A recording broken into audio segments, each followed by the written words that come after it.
வணங்கும் பொருட்டு தமிழ்தாய் வாழ்த்து பாட அனைவரையும் எழுமாறு தாழ்மையுடன் கேட்டுக்கொள்கிறோம்.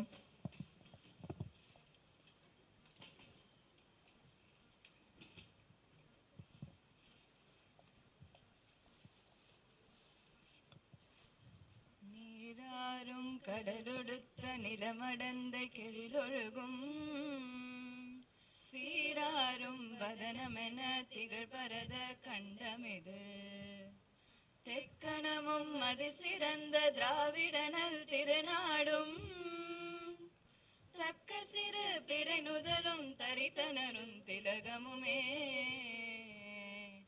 அத்திலக வாசனை போல் அனைத்துல காரிருள் கரைகளை கதிரவன் கரைக்கும், நோயிருள் பிழைகளை மருத்துவம் குறைக்கும், பேயிருள் அறைகளை அறிவியல் அகற்றும், பொய்யிருள் சிறைகளை அன்பு மட்டுமே அழிக்கும். எனவே மெய்ப்பொருளை விளக்க உண்மையொலியை உலகிற்கு அளிக்க மேதகு உள்ளங்களை குத்துவிளக்கு ஏற்றி விழாவை துவங்குமாறு கேட்டுக்கொள்கிறோம். We request all the dignitaries to light the lamp.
Sunshine is a welcome thing. It brings a lot of brightness, and to brighten up our event, we request Dr. Manoharan Sir, President Chemco Alumni Association, to deliver the welcome address.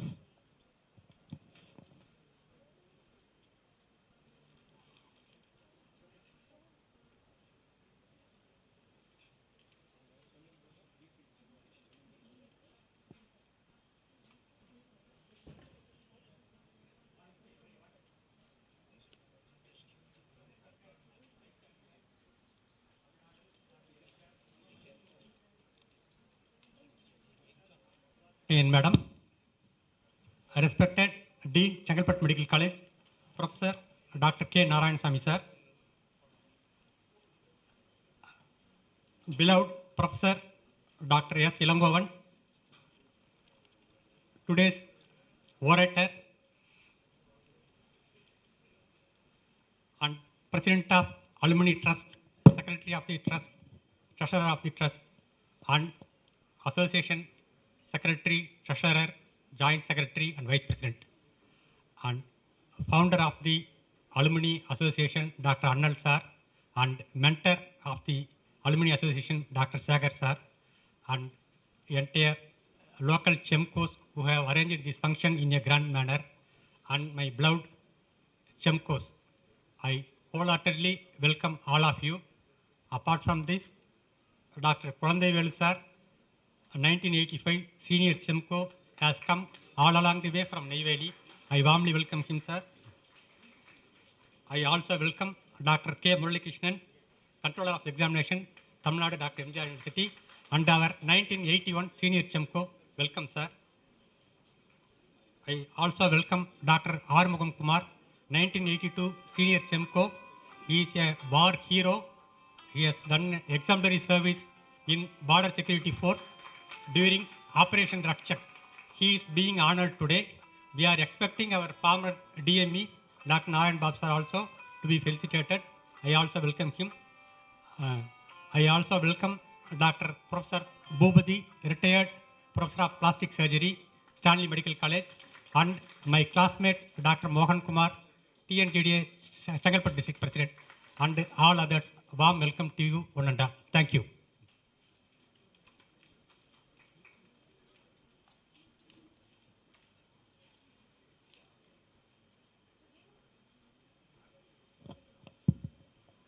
Thank you, sir.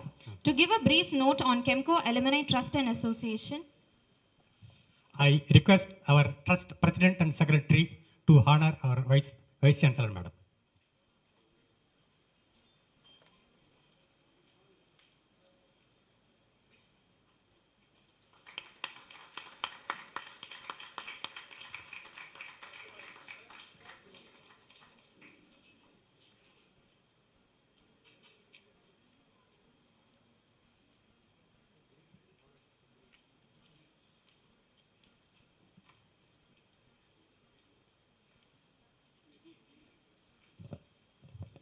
I request our treasurer of the trust and secretary of the alumni association to honor our dean.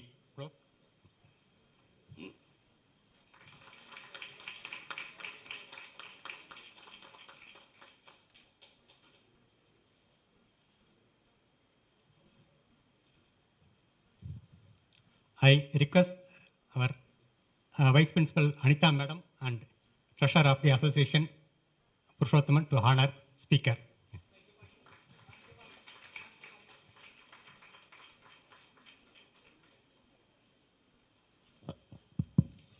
to give a brief note on Chemco Alumni Trust and Association and an introduction to oration, we now have Dr. Panir Selvam sir, Secretary Chemco Alumni Trust. Selvam sir is no more and Halagesan is there. And many of us started this game in 1997. From that day onwards, about 25 years we have traveled comfortably. But of course, during COVID period, 2 years break was there. After the break, 2022, Klothuman has took the initiative. He started the association activity. And of course, association, we collected some fund with the help of our mentor, Dr. Segar. He saved the fund and put it in the fixed deposit. And we converted this as a trust also. In addition to association, in November 11th, 2011, 10th, 2011, we formed the Chemco Alumni Trust. From that day onwards, with the help of the fund available, we started helping all the students who are all coming out, meritorious students from anatomy to community medicine. We are giving awards and certificates and helping the students by conducting some functions like sports function, magazine, Tamil Mandram, etc. Then recently, with the help of our today's orator, Dr. Elango, our president, Dr. Suresh, myself, met Madam about initiation of this oration. Of course, oration was initiated by our mentor again, Sagar, 5 years before. So we initiated, but it was not getting materialized. Of course, with the help of Madam and the registrar, Dr. Asudavan Narayanan, with their help this time, it was materialized. We are profusely thank you, Madam. And it was 5 years effort. During your tenure, it has come to the conclusion. So first oration we are initiating here today. Of course, this also will go as annual event. Like other events are all going, helping the students annually we are helping the all associations, your college activities, plus our association activities also every year going. This annual academic event also will go. We are going to give preference for the alumni as orator. Suppose it is not there, we are going to select the other field as orator every year. So our younger generation, younger alumni colleague should subsequently take it up and further. Of course, I am proud to say, Madam, this is the only medical college which is having continuous alumni activity for more than 25 years. And we are all mingling from 65 batch to the budding batch. So many of us become grandparents. So of course, now the students are all now grandchildren, or some of them are children of all of us. So to that level, we are mingling with the students. We feel proud and happy, Madam, to have you with you here today. And our dean is so cordial to all of us. And from the beginning, after he joined here, I had disturbed him many times over phone. He calmly attended my call and he has graced the occasion. And our vice principal, Dr. Anita, of course, she is alumni. And our orator, he accepted and he has meticulously planned. For example, many of you may not be knowing, Tuimai Tondu Tyagam in the Chengalpattu Medical College logo, he only formed, madam, along with his colleague. During his first year, second year period of life, of course, so that the juniors should get involved. So from that day onwards, he got committed for the college. Now also the recent Chemco Alumni Trust emblem also he only formed. Manidime Manbu, 2011, he only formed. And he is committed for the association as well as the trust activity. He will continue to commit throughout his life also. To that level, some of the seniors are committed. So our subsequent younger generation take it up and take it forward. With that, a few note about how the origin of association and the origin of the trust plus origin of the oration. So with that, I conclude. Thank you one and all. I profusely thank again our VC Madam, Dean, and our orator, and all the guests who have come here, and the students. Thank you. Thank you, sir. Now we request TNZDA Chengalpattu District, Dr. Mohan sir and office bearers to honor our VC ma'am.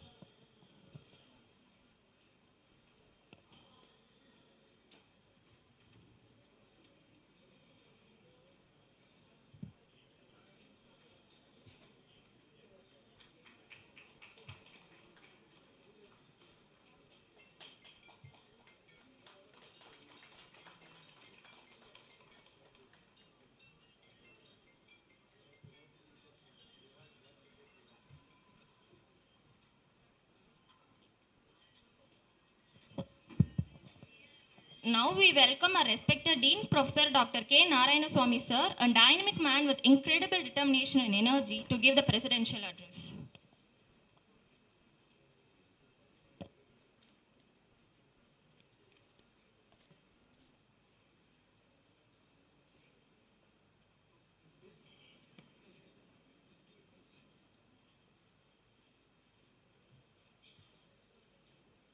Good morning to all.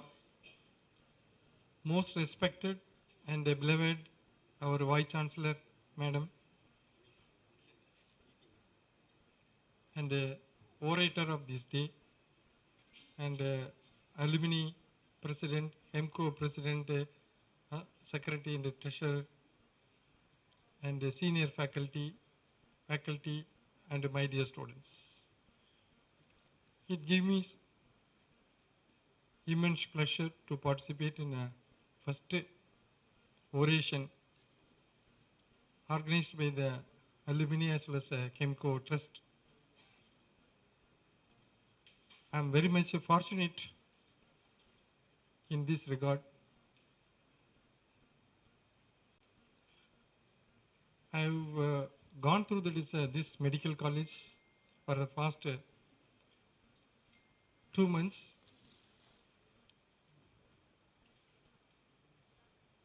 We have been well placed various hamlet like that is the institutions, but it has not been much developed because it will be the madam already is VC madam discussed will be not been involved in as a suburban or rural medicals like that only. So anyhow, with all this support of our alumni, Chemco, and our VC madam, our respected DME madam, respected our health secretary sir, honorable HM and honorable CM, I think this institution going to become that is number one institution, is a medical college in that periphery medical college other than the city medical college. I have seen that will be all of them will be very eagerly to come. Any problem, I think albeit I met across some of the natural calamities as well as a need for some emergency. At the time I called any person, that will be invariably whether having HOD or any professor or assistant professor, they all come gathered within 10 minutes or within minute like that will be. This all gives your support to the this will be this to for eminent service to the poorest people and need for emergency. That I have seen that when we are comparing that will be this city medical college and this Chengalpattu medical college. I am very very happy to work with that will be the entire team. We have been cooperating the various uncles, not only for that will be in the administrations, the service point of view, but it needs to have have a relook. It all will be definitely happen by will be our recommendations, our by that this will be in our beloved and respected VC madam, and as well as will be the alumni Chemco Trust is going to become number one institutions. You might be knowing that will be this institution going to get up immediately within a couple of months will be the critical care unit that is housing about will be the 100 beds with the various critical as well as in addition to the trauma ward. And also we are trying to that have that is super specialty block. We are putting the push on the various angles to make that is a super specialty this need for ever of these institutions to be started, because it will be this once again there will be this when comparing to the city medical college and the peripheral medical college where there is a medical, the Chengalpattu medical college is catering the needs of that is a 4 district, not only the in and around that is Chengalpattu district alone. It will be catering for the 4 districts. Whatever that is emergency, they come to this hospital only. I have seen that referral from the Arakonam, referral from the Viluppuram, referral from the Thiruvannamalai. Almost will be this Kanjipuram. It is only for Kanjipuram hospital. It is one of the headquarters hospital like that will be this. Anything will be this some need for critical care. They immediately referred. So they have that is it have widely spread the services and catering the poorest people. That see that will be the when I came here will be the every ward is flooded with this a patient attendant for one patient and the 3 attendants. Same thing has happened in every medical college. But I have seen this will be this when I have talking to the patient attendant, they are all be very nice, very nice. They are not been. It seems to be a little bit different. I didn't see that it's such a difference. They all be very kind enough. They want to look at. They want to receive that is with the patient. That will be the observed that anything like that when I compare to the Chennai Medical College, City Medical College. So I'm very opportunity. I have a good fortunate with me opportunity and having God has given blessings and this only I have been posted as will be a dean of the Chengalpattu Medical College. So I definitely I'll take these institutions greatest height with all this your support. I think it will be this. It gives me once again pleasure to thank you to this VP madam. I think will be this come over to this institution. That is one of the added greatest things will be to the institutions come over to have initiated the first orations. The first is the best one. That is the madam has done this to the institutions, and with the help of all these alumni as well as the Chemco Trust is given opportunity to grow these institutions, various uncles. I expect that will be this full cooperation from this alumni as well as Chemco Trust to continue their support to support these institutions to come up to this various uncles. Thank you very much for the opportunity given to me. Thank you, sir. We now request Dr. Kripakaran, sir, to honor our respected Dean, sir.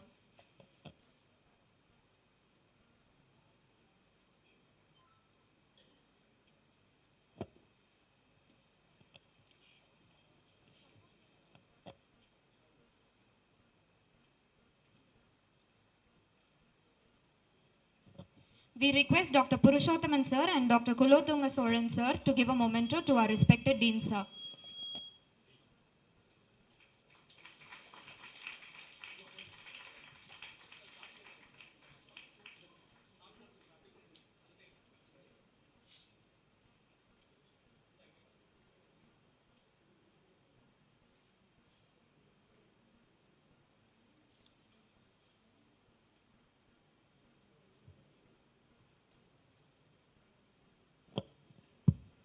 The saying, a busy bee finds time for everything, is apt for her as she makes judicious use of time. Dr. Sudha Seshayan Ma'am, Vice Chancellor, Tamil Nadu Dr. MGR Medical University, dons several roles. From being a civil surgeon at the age of 30 to excelling in administration since 2018, Ma'am is a versatile personality who has extraordinary interests towards giving spiritual discourses, authoring books of multivarious genres. Ma'am has been part of the International Editorial Board, which has published the revised edition of Gray's Anatomy, the Bible of Anatomy.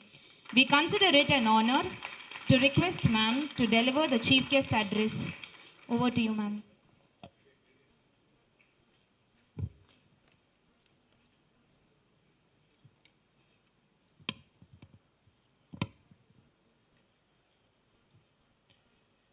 Most respected Dean of Chengalpattu Medical College, Professor Dr. Narayanasamy,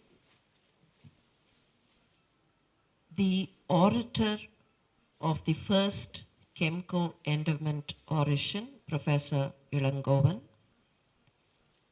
former Member of Parliament and an alumnus of Chengalpattu Medical College, Dr. Kudandevelu, President, Secretary and all the executive members of the Chemco Alumni Trust, Vice Principal Madam Anita, faculty members, members of the families of Dr. Ilangovan and some of the other alumni, and my dear students. Vanakkam, and my great privilege and gratitude to all of you to have made me a part of this memorable occasion. I normally do not go to any affiliated institution, and I think that is what the Dean was trying to say. But this is a very special occasion, and this is a very special institution. I had been working with Professor Narayanasamy for quite some time at Madras Medical College, and I do cherish those days. It was quite a learning experience, and it is a privilege to see you here, meet you here as a dean in this institution, sir. Thank you for that privilege. Friends, normally endowments and endowment consequences are part of a university. Even our university has several endowments and several prizes and awards given out of endowments, quite a number of orations from the endowment trust.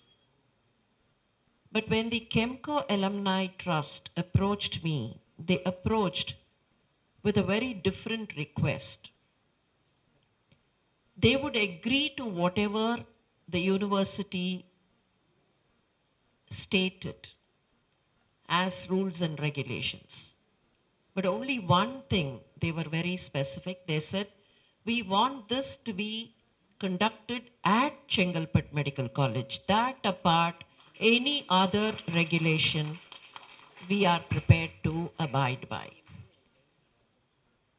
That kind of gave an indication to the commitment that the trust has and the trust members have.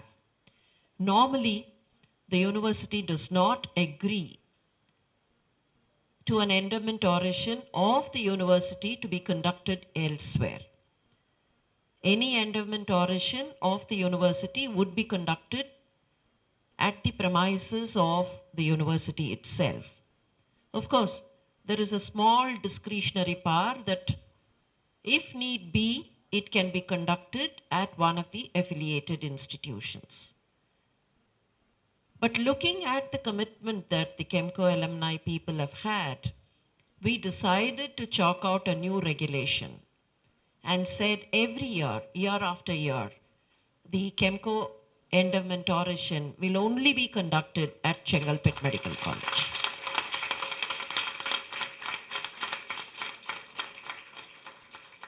I personally feel an endowment oration is an occasion for any of us to learn something more, something out of the curriculum. The curriculum cannot have everything. We all know the medical curriculum is quite elaborate. Naturally, it has to be elaborate. If someone at any point of time in the earlier years had asked me if the curriculum can be reduced, not after I became the VC, but then before I became the VC, when I was a faculty member, if anyone would, on a casual discussion, ask me if the curriculum for the MBBS students can be reduced, or if the syllabus can be kind of, made consolidated, my immediate sarcastic remark would be, I agree, it used to be sarcastic. A sarcastic remark that I would make is, yes, reduce the curriculum, please decapitate the individual. For the human beings, you cannot reduce, it has to be top to toe, right? You cannot reduce just because you want to reduce something in the curriculum, just because you want to make it a smaller curriculum. You cannot remove a finger, you cannot remove one of the organs. You cannot kind of say, okay, today let's remove liver, and for the next 2 batches, we can remove the heart or whatever kind of. However, not everything can be accommodated within the curriculum. There are restrictions, there are limitations. A curriculum is generally examination driven, and there are so many things that we need to learn out of the syllabus and the curriculum. And that is where orations and guest lectures come to our rescue. I'm just looking at the topic that Dr. Ilangovan has thought for this day. And also sitting next to the cardiologist, I was reminded, I think Dr. Ilangovan might also remember, this used to happen when we were in MMC together. Some of the cardiologists and cardiothoracic surgeons used to remark, every time we teach, I do understand that many of you have come out of the first MBBS borders, but then, when we start teaching the heart, typically to an undergraduate student, though you've learnt it from your 4th standard, 5th standard, 8th standard, the basic teaching remains the same. The heart has 2 upper chambers, 2 lower chambers, and all of us, until some time, used to have a kind of a mental image where 2 large atria are sitting and 2 large ventricles are sitting there, one below the other. A typical kind of a picture which we have drawn almost in every examination that we have gone through. But every time we sit for a discussion in the department or in the theatre, all these super specialty people used to turn round at me. It's always easy for the clinicians to mock at the non-clinicians. So all of them would turn round and say, what rubbish you people taught. You taught 2 atria, 2 ventricles, but then come and see in the theatre how distorted the entire picture is. And every time a ventricular septal defect was touched upon, the topography would be different, the anatomy would be different. If you go through the history, the first time people started doing VST procedures, they were always caught on the wrong foot because they never knew where the conduction system was passing through. Which part of the foramen or which part of the defect was the conduction system passing through. But then we have been teaching for years together, this is the conduction system, you have this and you have this branch and you have this branch and all that. I'm not trying to tell you that the teaching is wrong. I'm only trying to tell you with every individual, there are changes and variations that we encounter. And where do we learn all this from? Not from textbooks, only out of experience, out of experience of people who had been involved in the field. Learning from their experience helps us. And that is where I feel orations, guest lectures would help us learn from someone's experience and better ourselves. And that is why orations of this kind are a welcome development in every institution. And I'm happy that the Chemco Alumni Trust wanted to do it in this institution. As rightly pointed out by the Dean, Chengalpattu Medical College, which was started sometime in 1965, am I right? 1965, for many years was thought to be a kind of a subsidiary institution to the city. Can't blame it. Chengalpattu is just about 50 kilometers from the city. Any one of us, if we are caught in a situation, probably would come for the immediate care to this institution and then tell Dr. Paravala, Dr. 50 kilometer தானே என் பையன் car கொண்டு வரேன்னு சொல்லியிருக்கான் நாங்க அங்க போயிடுறோம். This is a part of human psyche. Many of us would react that way. So establishing an institution and administering an institution which is neither rural nor urban, kind of on the borderline of Paranur Lake, it always is a difficult task.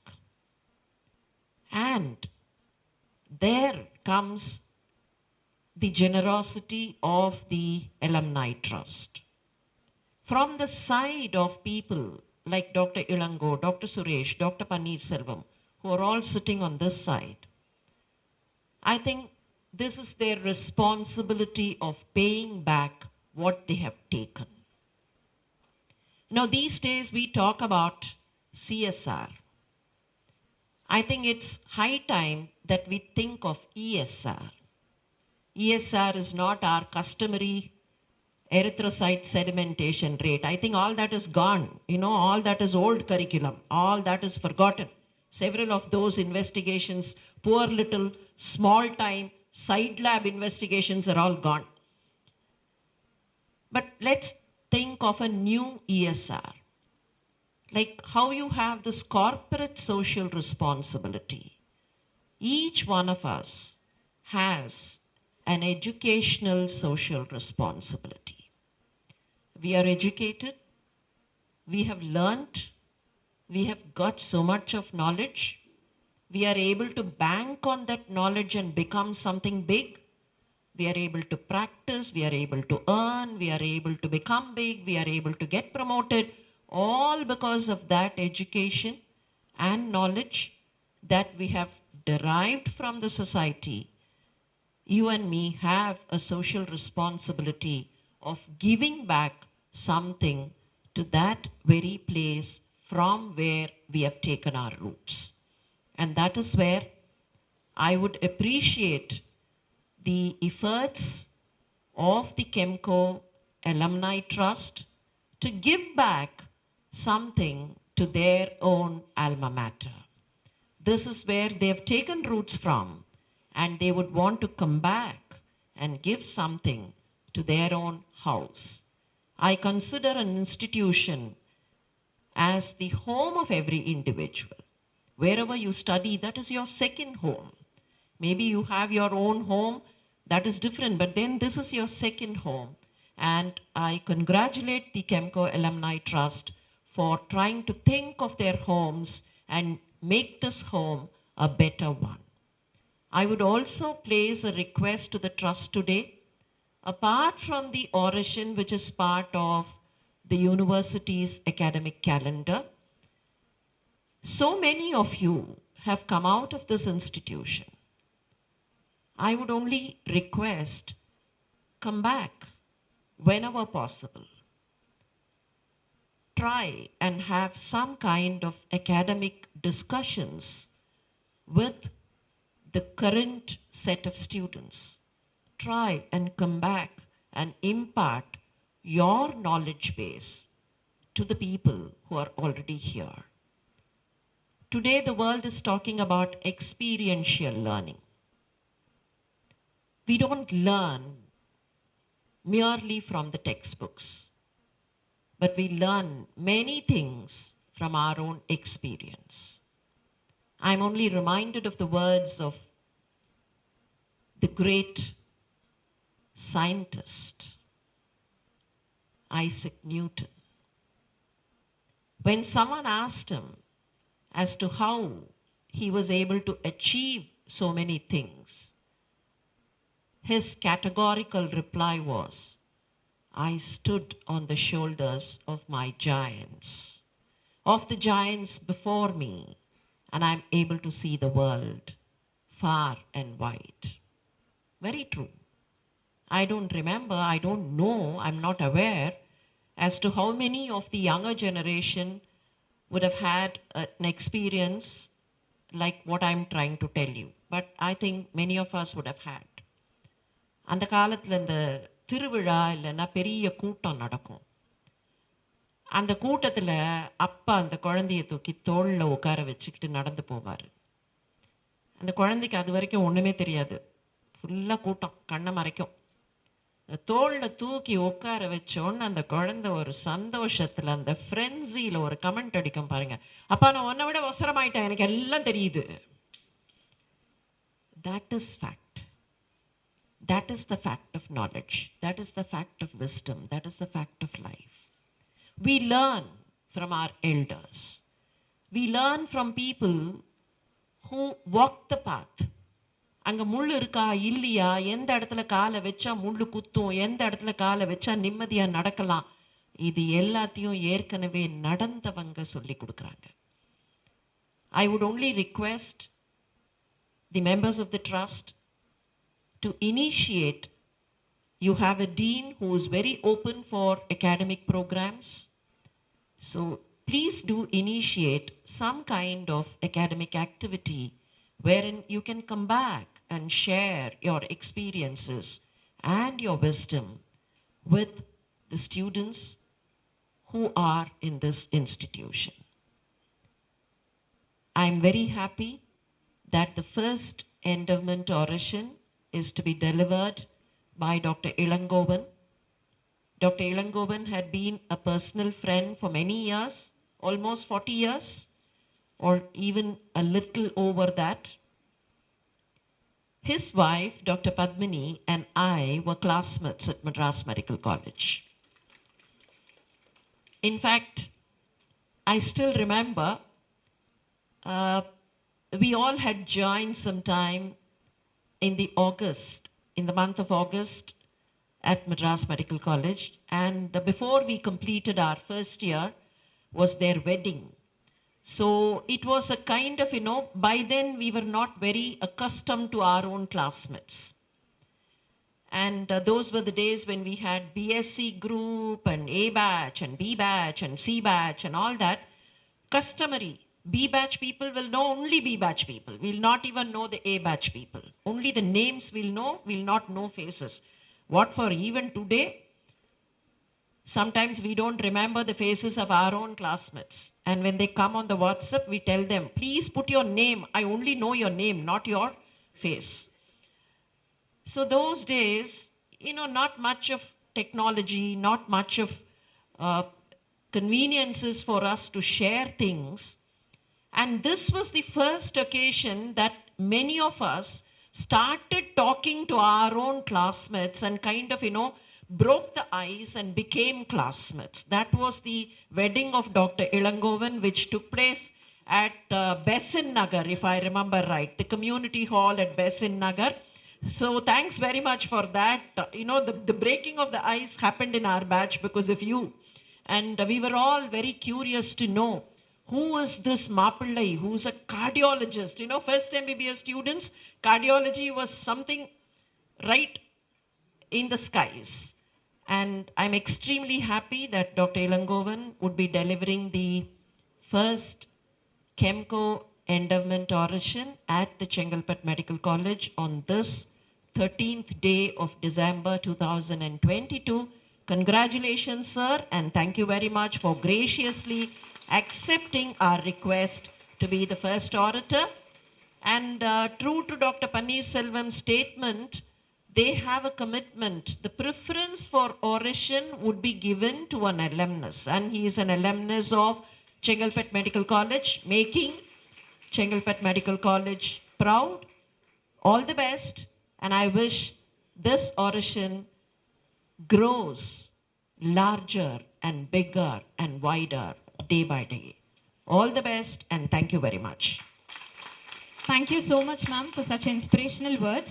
We now request Dr. Anuradha, ma'am, to honor our respected Vice Chancellor, ma'am. I request everyone to give a standing ovation to our VC Madam for having accepted our demand of conducting the endowment day every year in our institution.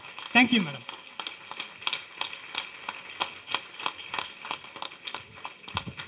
Madam, another statement, Madam. For CRRI, once they complete the CRRI, before they complete, we have CME program for them also, Madam. Every year. Yes, every year, Madam. Already we started, Madam. Thank you, Madam.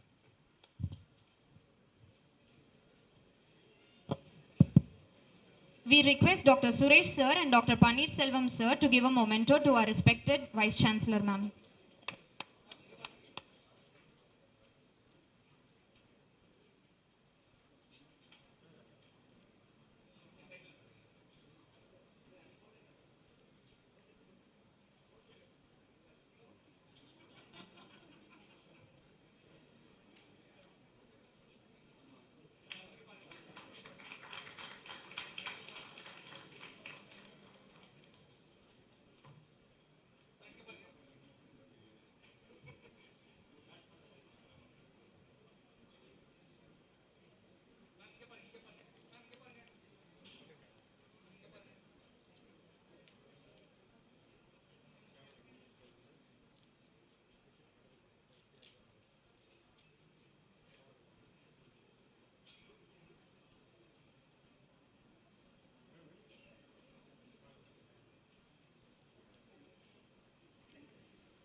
As a special token of appreciation to our esteemed alumni, Dr. Arumugam Kumar sir, to share a few words, we invite Dr. Manoharan sir.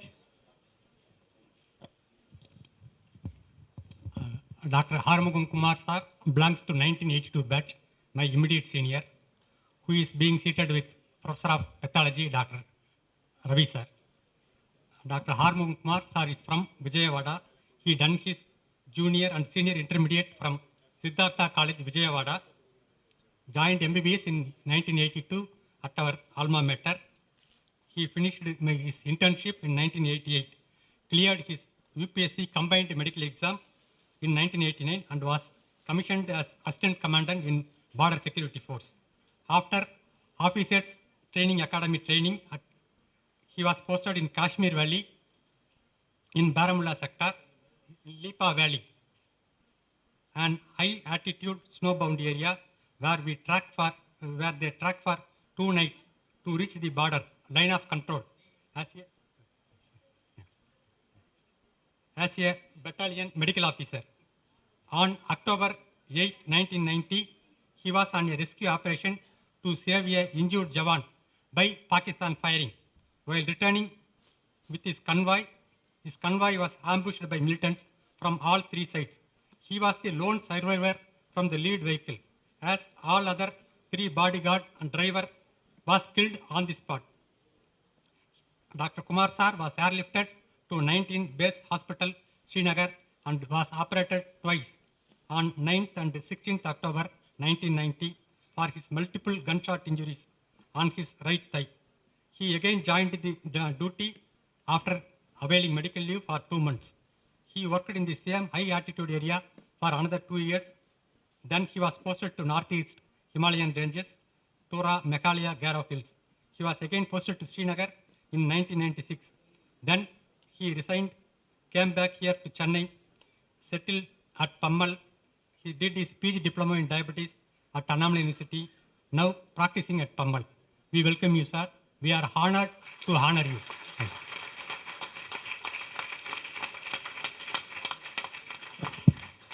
we request Dr. V. Kulandevelu sir, former member of parliament, and Dr. Bhubadi sir to come on to the dais to present this honor.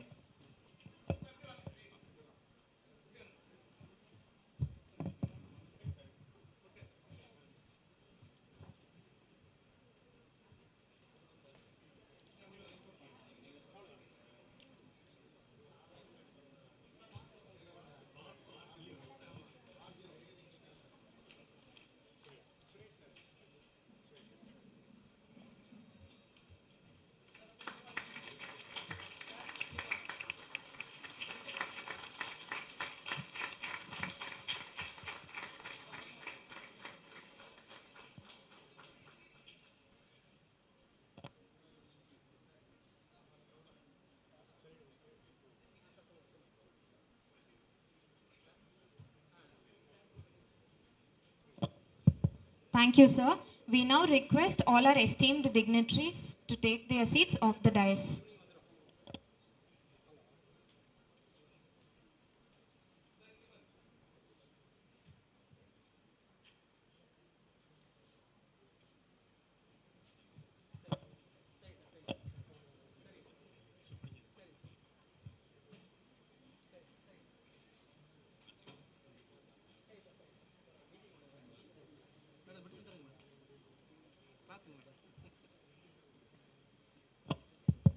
As a matter of great coincidence, our respected chief guest, Professor Dr. Ilangovan sir, who has penned the lyrics of the Chemco theme song, is amidst us when we witness that marvelous art. As a token of due respect towards our prestigious institution, we request everyone in the auditorium to raise for the Chemco theme song.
be seated.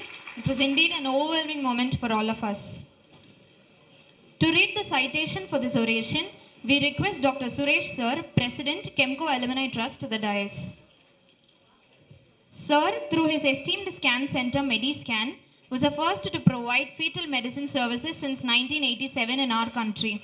MediScan offers the only fetal medicine fellowship program in the country and has been recognized as the first fetal medicine training center in Asia. Their institution has been in the forefront of providing and developing all aspects of the specialty. Over to you, sir. Good morning. It's my proud privilege and pleasure to stand before you to read the citation of Professor S. Ilangovan, MD, DM, Cardiology. A first-generation medical doctor from his family, Professor S. Ilangovan rose from humble beginnings to be a distinguished professor of cardiology for lifetime at the Tamil Nadu Dr. MGR Medical University, Chennai. His brilliant academic career started at the Chengalpattu Medical College, and he completed his MBBS in the year 1965. And he went on to complete his post-graduation in general medicine at the Madurai Medical College. During this course, he developed a passion for cardiology, and he came back to Chennai to complete his master's in cardiology at the Madras Medical College. For over 31 years, Dr. Ilangovan has been serving the community after enrolling in the Tamil Nadu Medical Services. Starting as a medical officer in a primary health center, he went on to serve as a tutor in physiology at the Keelpark Medical College and as professor of cardiology, Government Stanley Medical College. He then served as a professor and head of the Department of Cardiology at the Madras Medical College, from where he retired. As an avid teacher, he was loved and respected by his students, many of whom have made a mark and continue to serve the society. His passion for teaching and the need to be in touch with the next generation made him take up a new responsibility as professor and head of Department of Cardiology at the SRM University, Chennai. For over 10 years, he nurtured the department and ensured quality cardiac care was established.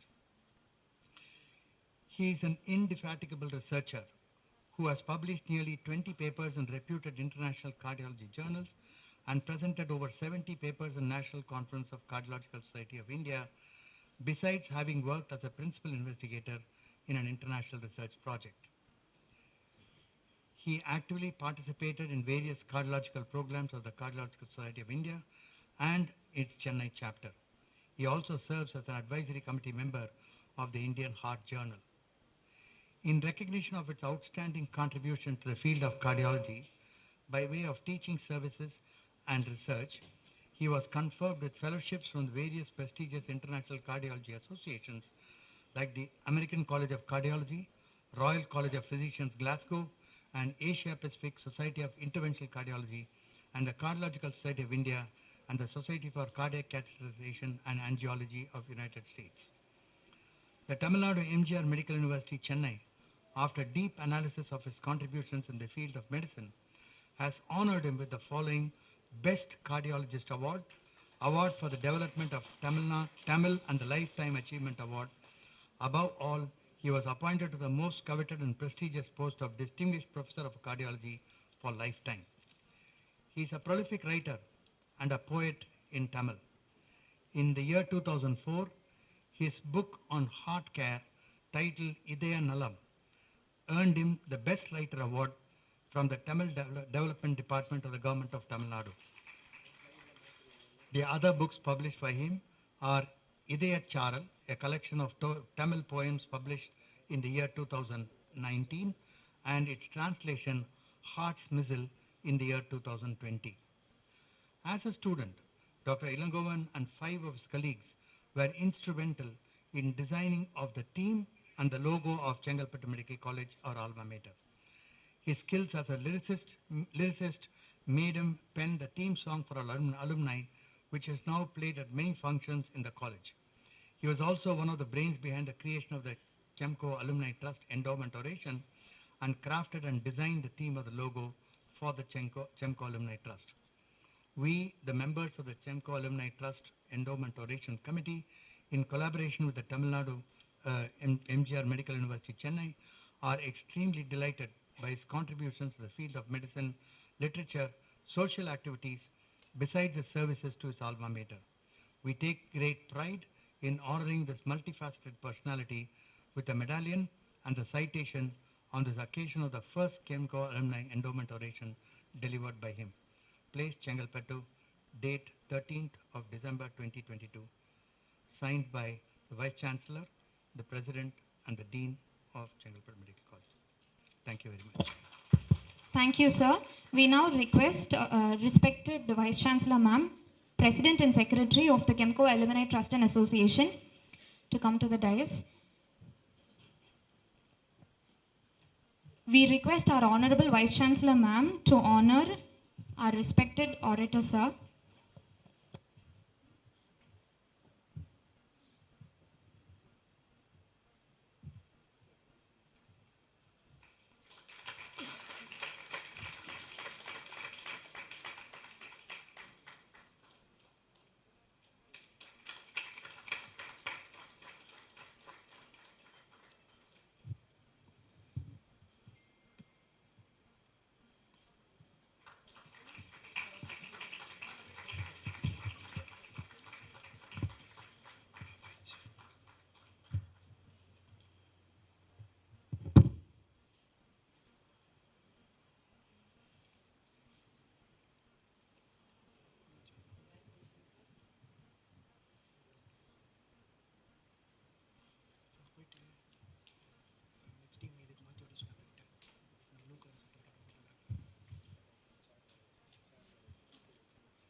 Change பண்ணிடலாம் sir.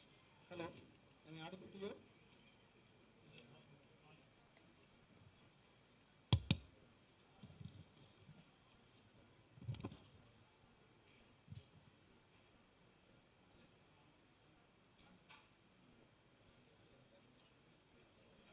Hello?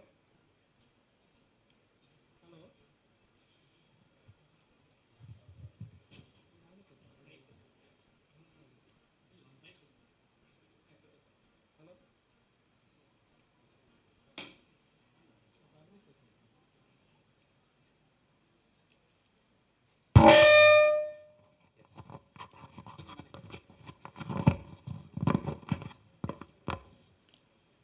Hello?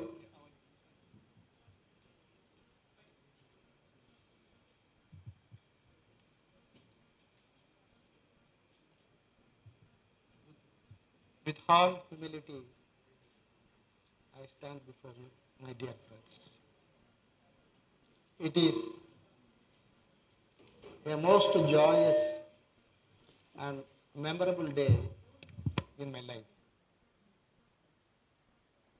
About 57 years before, in my teens, I joined in our alma mater as a student, and then on, my continuity or bondage with our alma mater becomes stronger and stronger. Dear friends, I have never ever dreamt in my life that I would be blessed and honored by you like this on this day by my own brothers and sisters. And thank you all very much. I don't know how to express my deep feelings to you.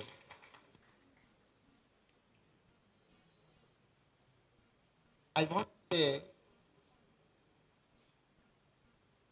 my deep gratitude and heartfelt thanks to our Madam Vice Chancellor of the Tamil Nadu Dr. M. Jal Medical University, who graced the occasion by way of inaugurating our Chenko Alumni Trust Endowment Oration with her thought-provoking keynote address. In her keynote address, Madam has mentioned so much about me. Madam, I don't know whether I am deserved it or not, but I pray for your kindness and appreciation for me, Madam, whether I work or not. But you are so graceful and so nice that you have blessed me. Thank you very much. Thank you very much, Madam.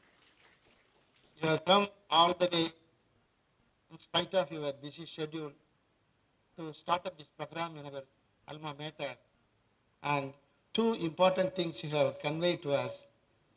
Number one, yes, since you are in the office and you have so generous and kind that you have permitted this Chenko Alumni Trust Endowment Oration can be continued to be performed in our campus itself, for which we are all grateful to our madam, which we will never forget in our lifetime, madam, because it is an exceptional, unless until it's only mainly because of madam's effort and her kindness towards us. And another thing I would like to share, I don't know whether how many of you will be aware that madam's mother was the student of our college.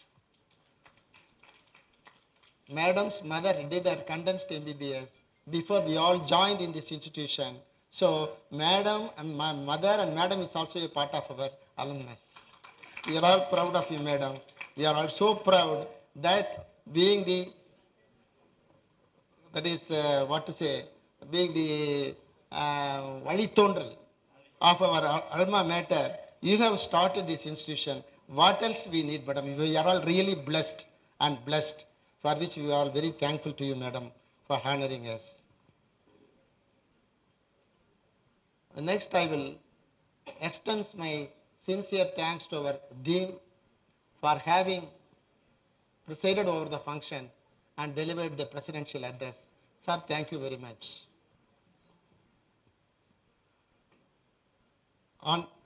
Friends, really, I am deeply moved by your affection, and on this occasion, I thank all the members of the Chenko Alumni Trust and Chenko Alumni Students Association, and in particular, Professor Suresh, the President of Chenko Alumni Trust, Professor Panniselvam, the Secretary of our Chenko Alumni Trust, Dr. K.P. Pichumani, the Treasurer, and Dr. Manoharan, the President of Chengalpattu Medical College Alumni Association, and Dr. Kulothunga Cholan, the Organizing Secretary of Chenko Alumni Association, for making this program to become a true and reality. On this occasion, I thank my beloved friend who has come all the way from Chidambaram to convey his happiness and sharing his happiness with me and my family members. And above all, from the deep bottom of my heart, I thank one and all here who have been assembled to be a part of this historic event. And I thank you all once again before I am moving on to the speech. Thank you all very much, sir. Thank you all very much. Can I have the first slide?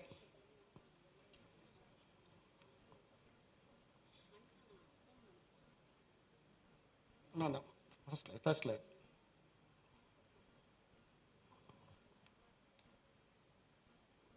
First slide, second slide, second, my name slide.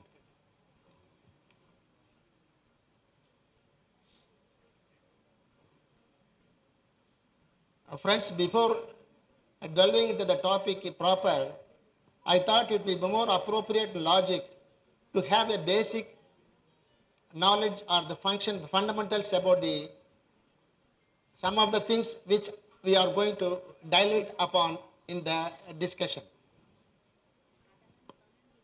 You all know that cardiovascular disease is one of the dreadful disease and considered to be the number one killer of the mankind under the category of communicable, non-communicable heart diseases. So we should know about the magnitude and the dimensions of the cardiovascular disease as well as a basic concept about atherosclerosis. Thereby it would instill more insight about the topic which we are going to discuss today. Next slide. Friends, on this occasion, I dedicate today's oration of mine to these four great teachers of mine with the quality of timeless wisdom, invaluable ethical values, and imbibing quality of humanism, who have guided and shaped me during my formative years at our alma mater. I want to pay my respect and indebtedness to these great stalwarts of Chengalpattu Medical College. Next slide.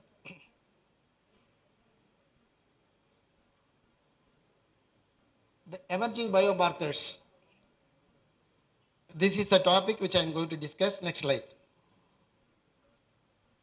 As I already told, we should know about the current scenario about the global burden of the cardiovascular disease, based upon which we can able to appreciate the topic which we are going to discuss.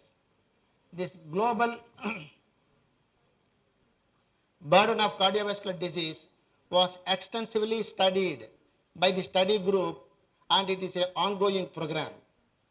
The study group has consolidated their findings between the period between 1990 and 2019 and gave us what is the essence or the nucleus of the study. They have clearly spelled out, that as mentioned here, as pointed out here, they have identified these are 13 causes of cardiovascular causes which results in death, and these are the 9 modifiable risk factors. By looking at this, I wanted to concentrate on these high fasting plasma glucose, that is hyperglycemia, diabetes mellitus. Our Professor Pandit is here, diabetologist. Then LDL cholesterol, regarding which we are going to later on discuss in detail about in our discussion. And about the 13 causes, the first cause stands to be the ischemic heart disease. Next slide. The study group has mainly focused the trends as I have between the period 1990 to 2019 about the extent to which the population growth and aging explain the pattern of CVD, sex differences, regional patterns, and how the epidemiology of the disease itself is changing. The studies like any other epidemiological studies, but this peculiarity and the unique feature of the study is the study has applied the disability adjusted life years. I think probably Dr. Suresh will be able to appreciate and Panisselvam will be able to appreciate why they have added this disability adjusted life years. It is because the rationale behind that is mortality does not give a complete picture of the burden of the disease borne by the individuals in different population. On the other hand, the overall burden of the disease is assessed using the disability adjusted life year. Thereby, we will be able to assess the homogeneous presentation of the diseases or the modifiable factors irrespective of the regions, countries, or the continents. So the rationale behind this is the overall burden of the disease could be assessed by using this disability adjusted life year with the inclusion of the points which you add in the normal epidemiological studies. Technically speaking, the definition of disability adjusted life years is nothing but, that is, it is the sum of the disability of years lost prematurely and the years lived with the disability is applicable for this studies statistics. Next slide. This is how they calculate the disability adjusted life years, and that is how the disability adjusted life years. That is basic calculation how to arrive at it as a statistical formula. Next slide. This consolidated report of the study is, it has given the prevalence of cardiovascular disease nearly doubled from 271 million in the year 1990 to 523 million in the year 2019.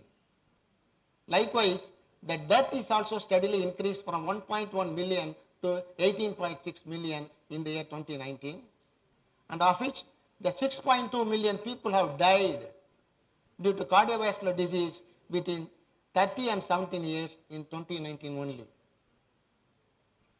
Subsequently, if you look at this, as we have mentioned about the disability adjusted life years, the global level of disability adjusted life years and years of life lost prematurely also increased significantly, and the year of life lived with disability doubled from 17.7 million to 34.4 million. So this gives us the overall burden of the cardiovascular burden which is prevailing all over the world. Next slide. If you look at this diagram, that is a circle diagram, this has given the proportionate or the percentage of causes of death occurring among the cardiovascular diseases. If you look at it, almost about 50% of the death has been incurred because of the ischemic heart disease. You all know the ischemic heart disease, about 90% of the ischemic heart disease is caused by way of atherosclerosis. So let us see a few words about a point about atherosclerosis. Next slide, please. Next slide. So to know about the atherosclerosis, it is imperative to know about the endothelial function, because it is the place or the nidus where the process of atherosclerosis begins. That is, the vascular wall, the innermost vascular wall is the endothelium, wherein this nitric oxide, what we call this endothelium derived relaxation factor. This endothelium has got so many functions, but strikingly speaking, the two important functions are important. That is, it controls the vascular tone. Number two, the inflammatory process. These are the two major things which is being taken care of by the vascular endothelium. And once there is a dysfunction of this endothelium, this initiates the process of atherosclerosis. Next slide. This slide will clearly depict the process of atherosclerosis. As you look at it, the cholesterol particles are entered into the subintima, either by way of endocytosis or through the leakage into the subintima, and it started mingling with it, taken up by the macrophages. How these macrophages are formed is the monocytes which infiltrate and convert themselves into macrophage, and these macrophages has got the avidity to take the cholesterols and form macrophages, and subsequently this is reacted upon by the immune cells, inflammatory cells, and become foam cells, and subsequently there is a proliferation of smooth muscle cells, connective tissues, and leading on to the formation of atheromatous plaque. That is what we are seeing, normal to the abnormality. That is normal luminal wall, fatty sticks, plaque, and thrombus formation, and finally there is a rupture of it resulting into the complete total obstruction of the vessel wall, leading on to myocardial infarctions or acute coronary syndromes. With this basis, now let us move on to the next. So friends, we can ask, what is the necessity for exploration of the newer biomarkers or risk factors? As stated by the study group, though there are 9 modifiable risk factors, these modifiable risk factors, next slide, though they may be able to tell the causes, but they cannot predict or prevent the acute or fatal attacks such as myocardial infarction. Number two, apart from this, there are evidences stating that about 30 to 40% of coronary patients are having asymptomatic with absence of any conventional risk factors, in spite of our advancements achieved so far in terms of diagnosis, prognosis, and treatment. So, the modifiable risk factors can give only pinpoint about the patient's high risk, but doesn't prevent or predict the acute or fatal attacks. And there are patients, asymptomatic patients, around 30 to 40%, even with the absence of any conventional risk factors. So this necessitates us to find out the newer biomarkers. Thereby, we can prevent the mortality and morbidity of the cardiovascular disease. Next slide. So newer biomarkers. So the newer biomarkers, how and what are the characters of a new biomarkers? To overcome this, we have to go in for a new biomarkers, and such biomarkers should have the following metrics. That is, the biomarkers, if it want to be an ideal biomarker, it should be accessible, it should be accurate, it should be add more values to the existing ones, and it should be reproducible, inexpensive, and translatable from research to clinic. That means the accessible means it needs to be discovered and measured through minimally invasive procedures. That is most important. And another thing is accuracy. When you're coming on to accuracy, we normally speak about specificity and sensitivity. That is, specificity, you all know, the ability of the test to correctly identify people without the disease, and sensitivity is able to correct the people with the disease. So, such biomarkers should be capable of possessing this specificity and sensitivity, and in particular, the sensitivity is more important in the sense you should be able to identify the disease well ahead of its symptoms, that is clinical symptoms, and even if it has occurred, you should be able to tell us at what stage it is about the disease, that is the disease progression, and if the patient is on treatment under the treatment, how this is being responded. So the specificity of the biomarker is very, very, very important. And third one is the added values. Such biomarkers could act as additive factors or synergistic way. It can help the existing modifiable factors. And fourth is the reproducibility and inexpensive. And finally, it is translatable from research to clinic. That is, whatever the biomolecules we find out, that should be the final end product. That is, the end user should be the patients. So it should be amenable for the end users to get use of it. So these are all the characteristics of an ideal biomarker. Next slide. Next slide. So now we are going to see some of the important genetic biomarkers. That topic why I have chosen is, I could have shown you some of the interesting coronary angiograms, interventional kind of pictures I can put and I can show it. But as madam has put it after this corona, particularly after corona, I thought whatever the tertiary care we give, we may be able to give tertiary care only about 0.5 to 1% of the people all over the globe, but wherein the prevention is most important. That we all survivors of the COVID, we know how the vaccines have helped us. So I thought it is better to discuss about the biomarkers which may be able to help us to prevent the disease in its initial phase. Thereby, we can reduce the mortality of the cardiovascular disease. That's why I specifically chosen the topic of emerging biomarkers. Almost this topic will cover only about the biochemistry and molecular biology.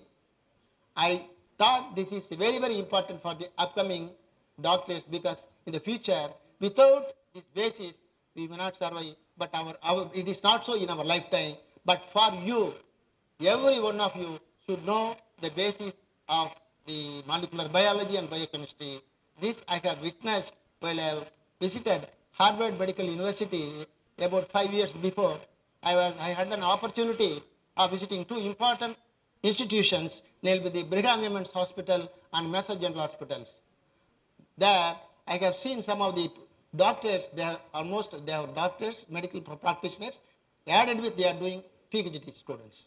So when I inquired with them, the future of our doctors is, if you want to sustain, we have to do research and we should know the latest developments, otherwise we may not be able to survive. That's why the research and these sort of things are very, very important in the learning of the medical curriculum. That is why I insisted, I thought this would be, even though it will be a little bit dry, still it is better to know something about this. And coming on to the biomarkers, genetic polymorphism. This is one of the genetic biomarker. The polymorphism as related to genomics refers to the presence of two or more variant forms of specific DNA sequence that can occur among different individuals or populations. If you look at it, genetics refers to the study of genes and the way that certain traits or conditions are passed down from one generation to another. And since they have mentioned genomics, genomics is defined as a study of genes and the functions. So by studying about the genetic polymorphism, we may be able to pick up the genetic variants, and because of that, what are the diseases are to be caused through that. The most common type of polymorphism, genetic polymorphism, occurs at a single nucleotide. So such type of variation is called a single nucleotide polymorphism or SNP. This variation occurs at a specific position in a genome. That is, each single nucleotide polymerism represents a difference in a single DNA building block called a nucleotide. For example, next slide. For example, a single nucleotide polymorphism may replace the nucleotide cytosine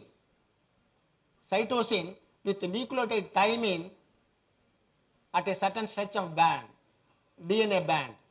For example, if you look at it, this slide clearly depicts or demonstrates that at a specific position of a human genome, when compared between the two individuals and two DNA sequences, in picture 1, the DNA sequence of a person has C nucleotide, cytosine nucleotide at this position, whereas in the picture 2, the thymine position is here.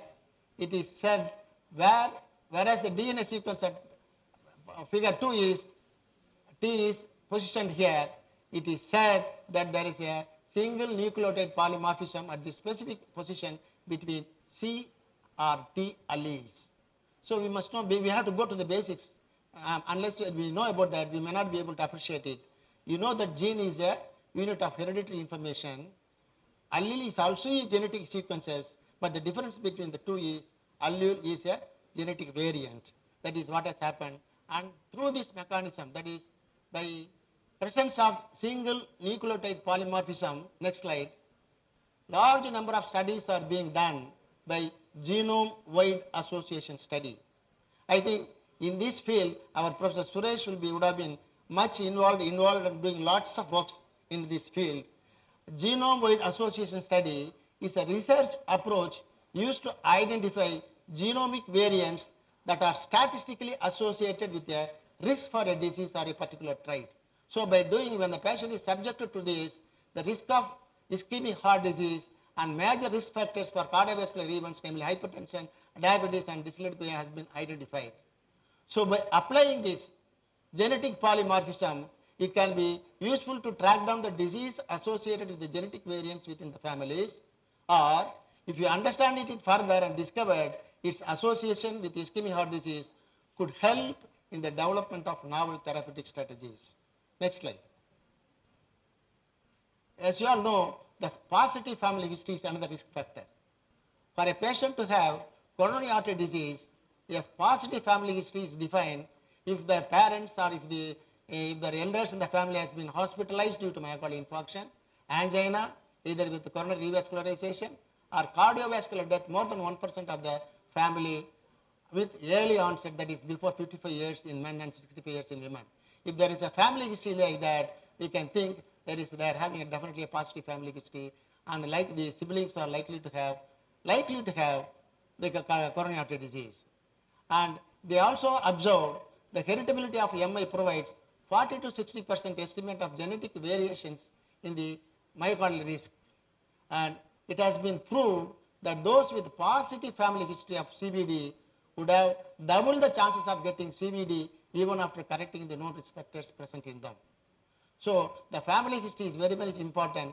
Thereby the American Heart Association and Center for Diseases Control and Prevention recognized the positive family history as one of the biomarkers. The CD is nothing but a specialized agency in US operating on the science-based, data-driven service organization that protects the public's health. Next slide. And next, coming on to the lipoprotein A risk factors. The lipoprotein A is an LDL, like it is a structure of lipoprotein. Can I have the pointer, sir?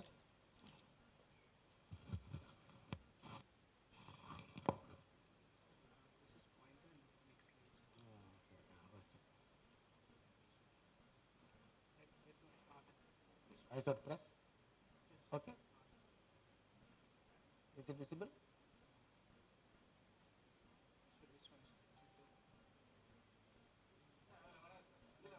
Huh? Okay, okay. So this is a structure of lipoprotein A. As you look at it, this lipoprotein A particle with a molecule ApoB is connected with a lipo A by disulfide bridge. This LPA speed up the process of atherosclerosis by binding to LDL cholesterol and enhances the process of atherosclerosis. And it has been observed that serum lipoprotein levels remains same throughout the life without intervention, and it is found out that in the women the lipoprotein level decreases with estrogen therapy, while after the menopause it elevates. And our Lipid Association of India has suggested patients with LPA level more than 20 milligram per deciliter is having increased risk for CVD, and if it is between 20 and 49, they will have the moderate risk, and if it is more than 50, they have got high risk of acquiring cardiovascular disease. Next slide. And these are all some of the studies, Denmark studies and New Genome-Wide Association study. They found out there is a genetically elevated LPA in this group of patients and causing the increased risk of coronary heart disease. And further, this meta-analysis also shown that there is a modest association of LPA concentration with high risk of coronary artery disease. So it is proved that coronary artery disease is more prone, when the LPA levels are more, they are likely to have coronary artery disease. And subsequently, some of the studies have been done on our Indian subcontinent, wherein they found out the LPA level have particular relevance for Indians causing atherosclerotic cardiovascular disease. The studies conducted in the Asian Indian study showed that the levels of LPA are significantly elevated in Indians.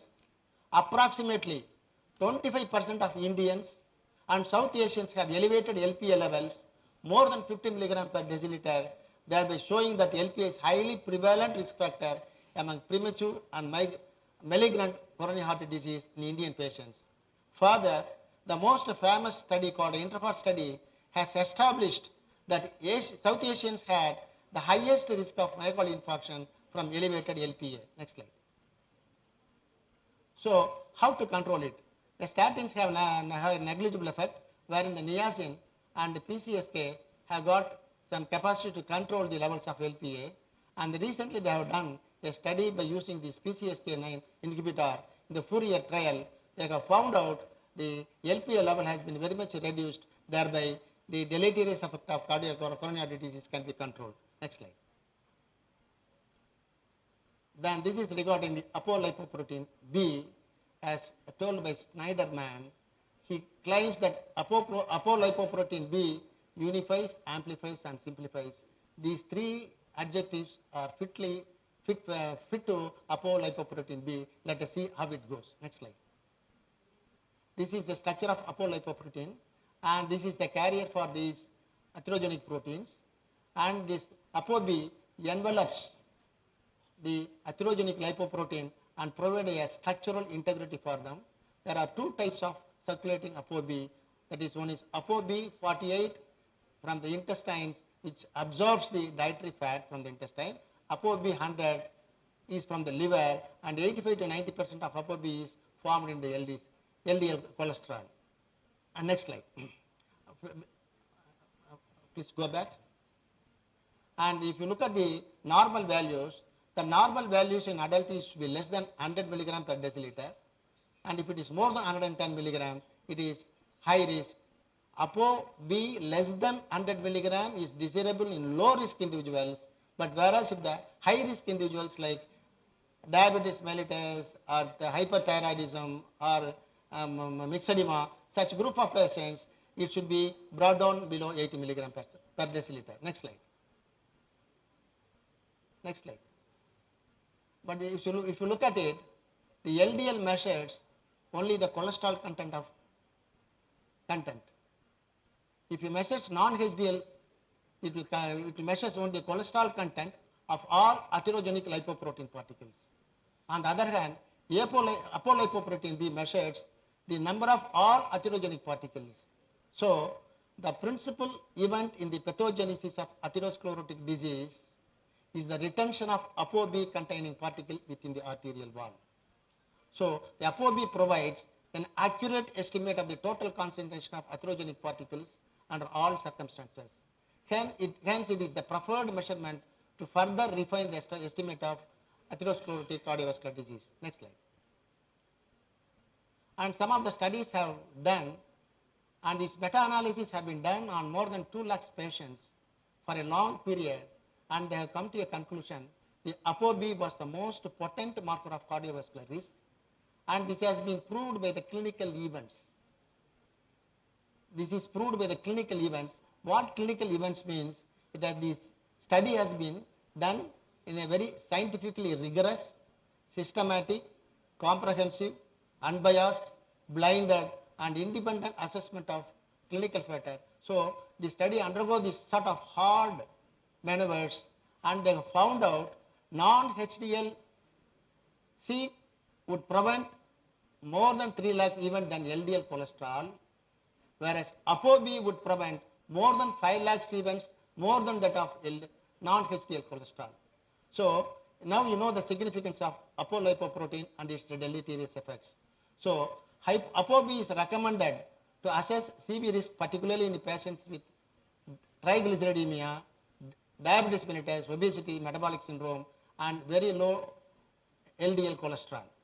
ApoB estimation should be included in the lipid panel because an ideal detailed lipid panel screening would be complete. Only total cholesterol, HDL cholesterol, triglycerides, ApoB and LPA are done. So, ApoB should be included. Until it is included in the lipid profile, it will not be a complete one. So, we have to educate our health personnel. We should know and we should educate the patients the need of doing apolipoprotein B. Next slide. Next slide. See, we all know the LDL cholesterol is the initiating factor for atherogenosis. Then subsequently they created some curiosity. Some people are not affected with the LDL, some people are having the disease, severity of the disease.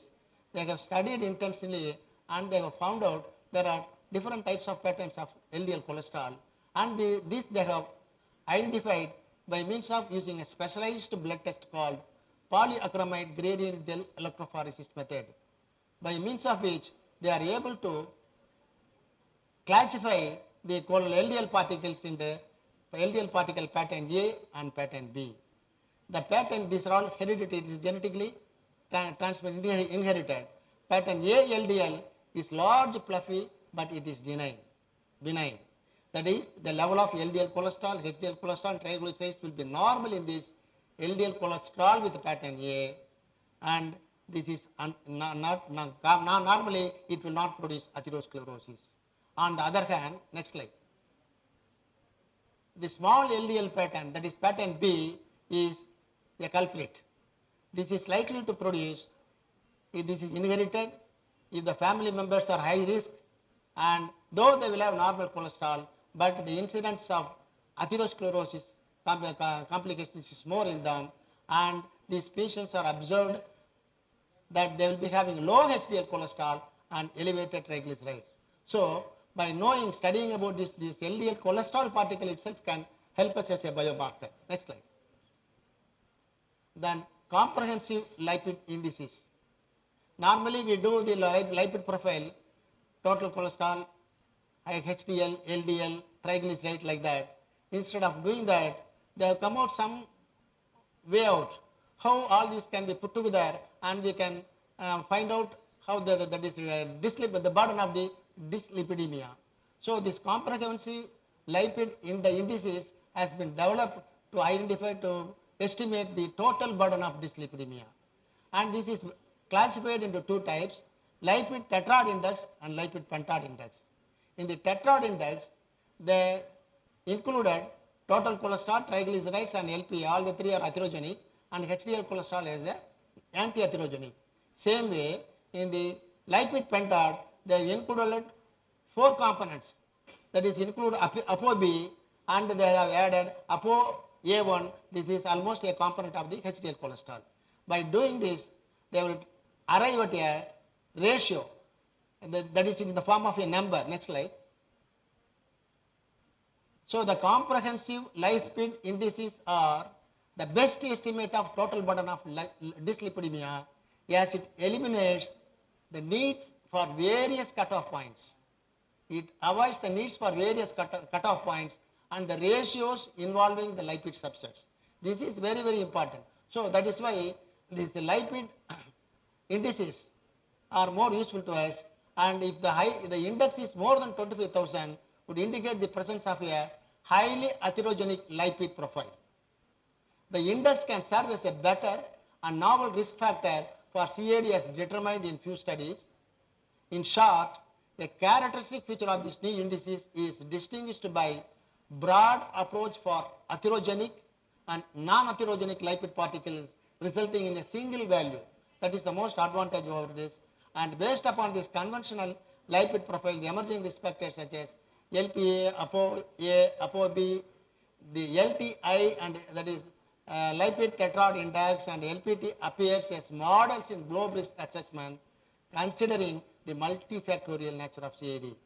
Further, this may have the potential of emerging as the target of the lipid lowering therapies instead of individual subsets, and efforts to develop newer molecules may revolutionize in this future. That is, what this slide conveys is, instead of going for treatment for separate controlling the triglycerides or controlling the LDL cholesterol or controlling the non-HDL cholesterol, not necessary. With this, if we overall picture with these findings, we can try to find out a single molecule which could be able to bring down all the factors, atherogenic factors. Next slide. Then this is high sensitivity C-reactive protein. It is an acute phase reactant, and this is one of the most potent drivers of production of CRP is interleukin. This is one of the acute phase reactant mainly produced in the hepatocytes, and this produces cytokines and interleukins. These are all inflammatory agents which enhances the atherogenic process. And you all should be surprised to know why it is named as CRP. It is so named because CRP, it was first identified as a substance in the serum of a patient with acute inflammation that reacted with the capsular polysaccharide of pneumococcus. Hence, it is called a C polysaccharide. Next slide. And this is the normal, this is the value of HSCRP. We should know how the HSCRP differs from normal CRP. The traditional way of testing the CRP measures CRP within the range of 10 to 1000 milligram per deciliter, per liter, whereas the HSCRP value range from 0.5 to 10 milligram per liter. What it implies is a high sensitivity C-reactive protein test is more sensitive than a standard CRP test. That means the high sensitivity test can detect slight increases within the normal range of standard CRP levels. The American Heart Association has grouped, if the patient is having HSCRP 1 milligram per liter, they are considered to be low risk. 1.3 milligram per liter is average risk and more than that is high risk. Next slide. Again, there are number of studies have shown this HSCRP has shown that increased percentage of people suffering from cardiovascular disease among Indians. This is thought the basal concentration of HSCRP in Indians was basically high, even the mean value was 1.88. The patients with the value between 2.4 and 9.3 are having established CVD. This is because of the prevalence of obesity and metabolic syndrome in our Indian population that could be the triggering factor for increased incidence of premature coronary artery disease in India. Next slide. The next, brain natriuretic peptide. Friends, you can always tell me if you are bored up, you can deliberately, you can tell me, you can stop, I will stop it. You need not, we will always have a one-to-one understanding, because it is a molecular biology almost I am going to deal. So it will be little bit difficult to follow, and it will be, we can always come out with your views. This is a brain natriuretic peptide. You know, this is being used in the settings of identifying the acute cardiac failure, chronic cardiac failure. But nowadays, they have found out it can be used as a predictor for coronary artery disease. The normal values of BNP level is normal less than 100, and in heart failure it's more than 100 picogram. And NT-proBNP, the normal levels under 75 years is 125, and between under 75 years 450, and in heart failure it is more than 900. This is pertaining to the cardiac failure. Next slide. Next slide.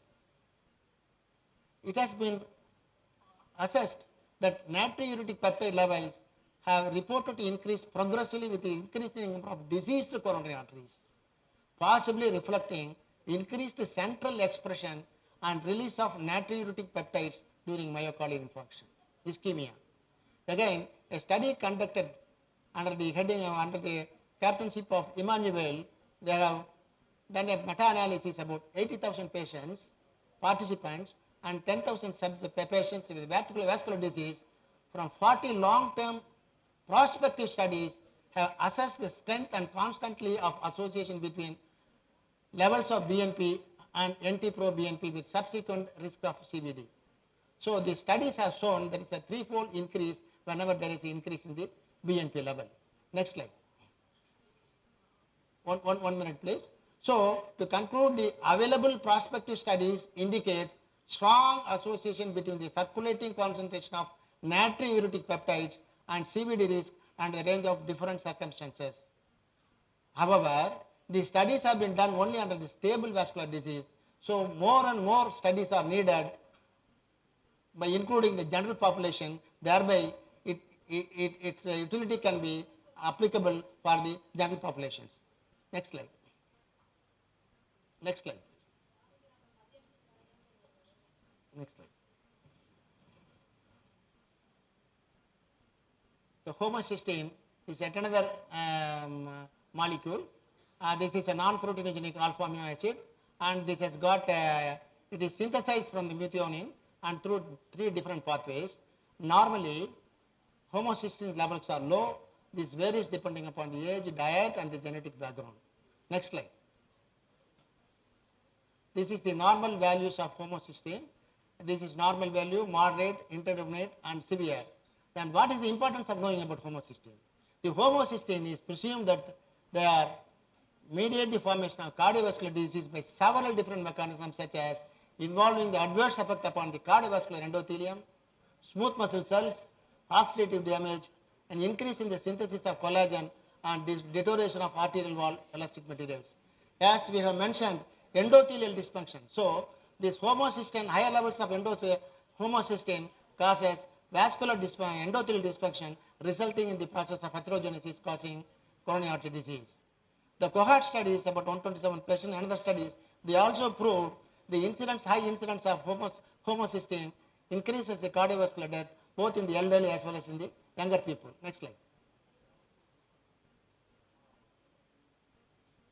So what they say is, the published literature indicates that homocysteine is an independent cardiovascular risk factor, modifiable nutrition exercise. However, more and research inputs are still needed to establish its use. Next slide. Next slide.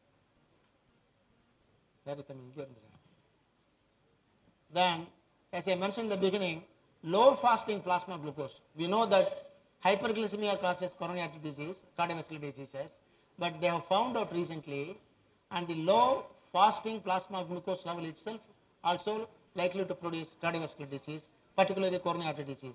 By WHO, the definition of fasting plasma glucose is it should be less than 70 milligram. There are two studies have undergone, the first two studies, that is aerobic center longitudinal study and San Antonio heart study, have come out with the findings that low fasting plasma glucose is likely to produce cardiovascular disease either by creating abnormal cardiac activity or increasing the thrombosis. So, as a practicing physicians, we should be aware that fasting plasma glucose level should also be taken care of and it should be investigated carefully. Next slide.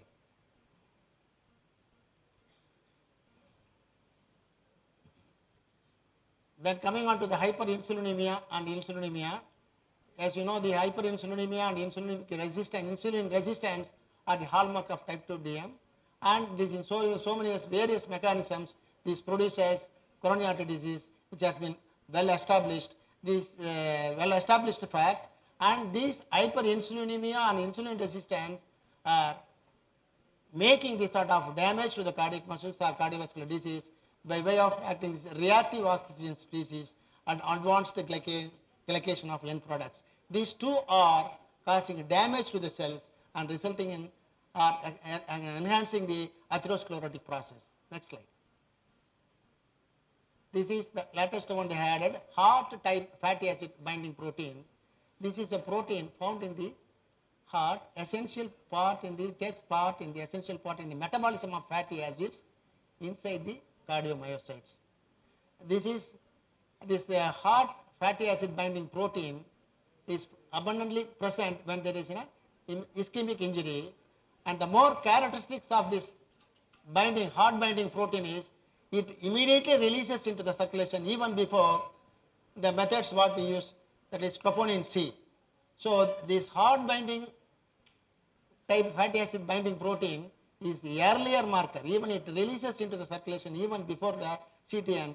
So this can be used as a diagnostic property, and the combination of this HFABP with CTN will give you a better diagnostic property in the case of acute myocardial infarction. Next slide.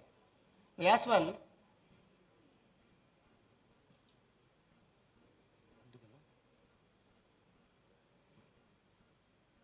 coming under the prognostic property, in addition to serving as a marker for AMI and ischemia reperfusion injury, this can act as a prognostic characteristics also. So circulatory HFABP levels also have shown to be strong predictor of major cardiac events and mortality in patients with acute coronary syndrome, suggesting that may provide incremental information about cardiovascular stratifications. However, the larger studies are needed to confirm the utility of the HBA binding protein in clinical practice. Next slide. So myeloperoxidase is yet another biomarker. It is abundant heme peroxidase and present in the eosinophilic granules and neutrophilic monocytes. The normal levels are, if it is less than 400 picomole is ideal, 400 to 480 is low risk, and more than 480 is higher risk.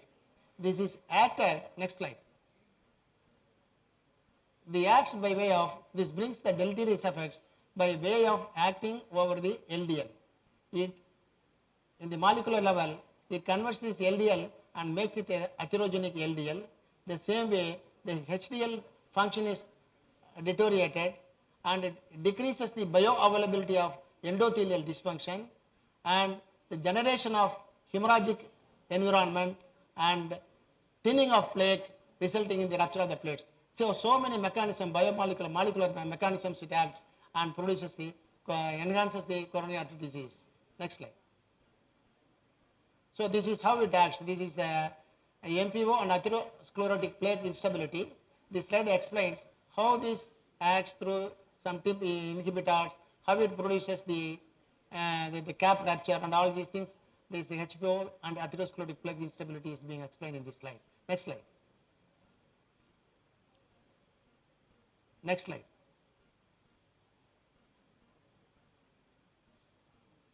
Next slide.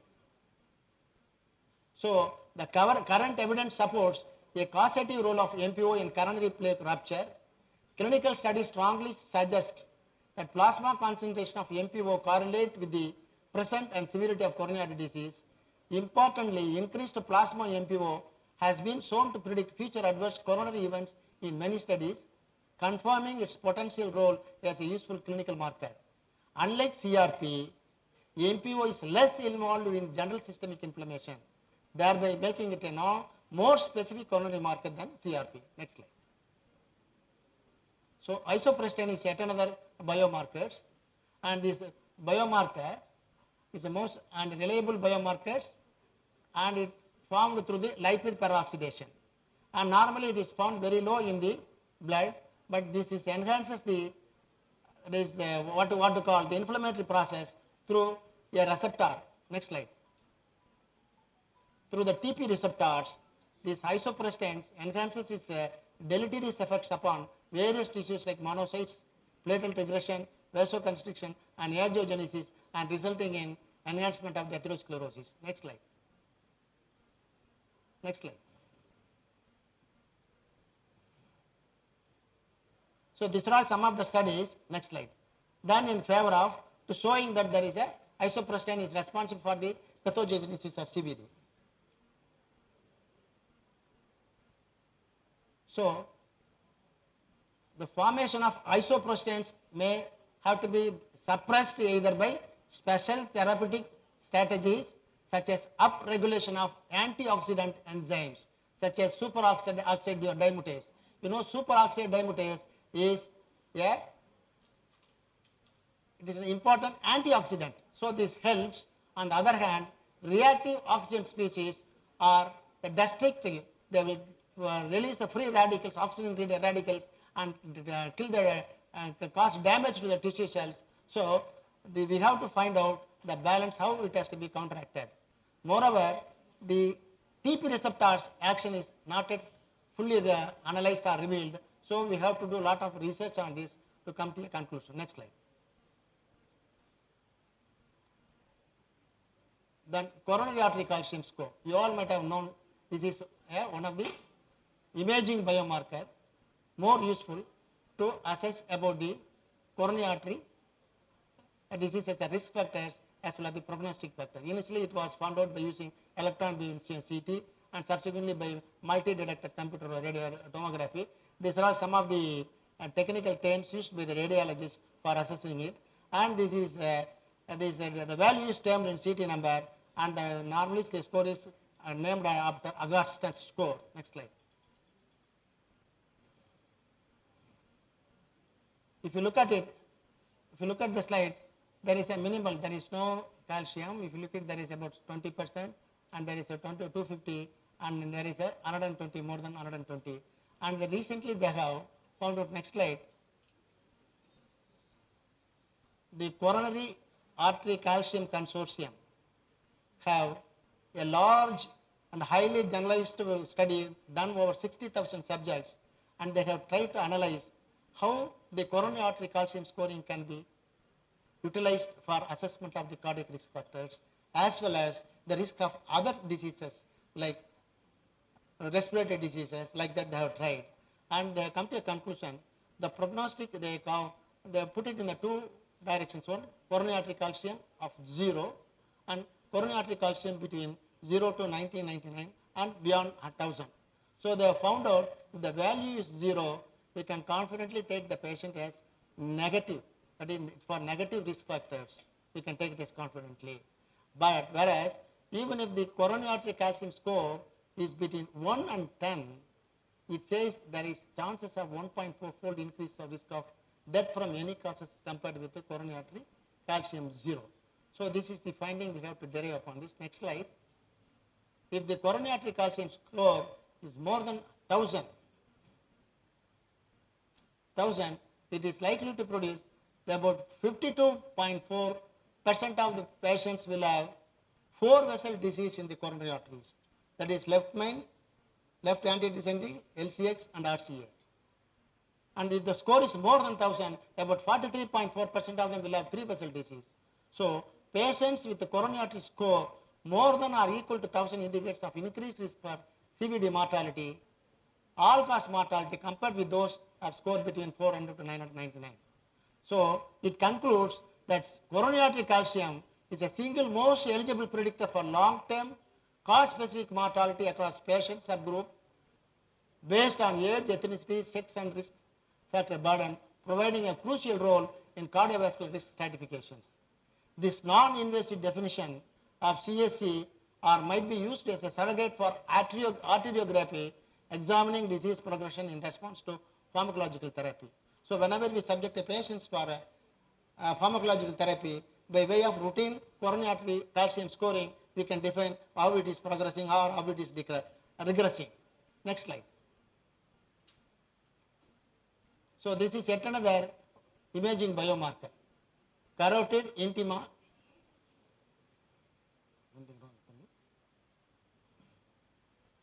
Carotid intima thickness is widely recognized imaging biomarker and for generalized atherosclerosis because we are taking carotid intima media thickness by ultrasound. We are recording it. So CIMT is well established surrogate marker of early stages of subclinical atherosclerosis. The normal value is if there is a thickening between 0.6 to 7, it is normal. If the thickness is more than 1, it is considered to be high risk, and it also helps the individuals at risk of future clinical endpoints, including coronary or cerebrovascular incidences. Next slide. Next slide. These are all the methods how it has to be, the test has to be done. Next slide. And recently the American Society of Echocardiography has come to the consensus opinion that subject with CVD but classified as intermediate risk of Framingham score, for these people can be subject or the patient with the family history or men younger than 60 years with one risk factors or women with two risk factors of 60 years or in patients who are on aggressive therapy for vascular risks, like example statins can be subjected for routine CIMT. Next slide. And these are all the some of the pictures taken about the severity of the CIMT.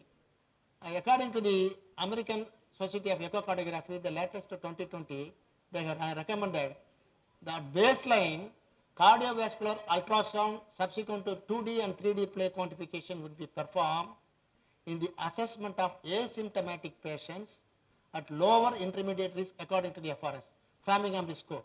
Patients with no plaque or carotid plaque thickness less than 1 millimeter would be considered as low risk, and those with 2.4 would be considered as intermediate, and those with the plaque, irrespective of the thickness, will be considered as high risk. Next slide. So in conclusion, when one wants to evaluate the effect of pharmacological intervention that is to be beneficially affect atherosclerosis progression and to reduce CV event risk, the use of CIMT measurements over time is valid, suitable and evidence-based choice. So this CIMT can be clinically applicable and it is more useful to find out the risk evaluation of coronary artery disease. Next slide. The next comes the clinical method, that is ankle brachial index. You all might have been aware of it. Next slide. This we take by to start with, it was used for the assessing the peripheral arterial disease. Now they have found out it has got more value in evaluating the coronary artery disease also. It is used as a surrogate marker for atherosclerosis, has been found to give very important prognostic information regarding the future cardiovascular events. Current evidence suggests that the ABI for identifying high-risk patients for future cardiovascular mortality. So this ABI can also be used as a biomarker, that is a risk factor biomarker. Next slide. Friends, now we are moving on to the latest or second generation biomarkers. Next slide.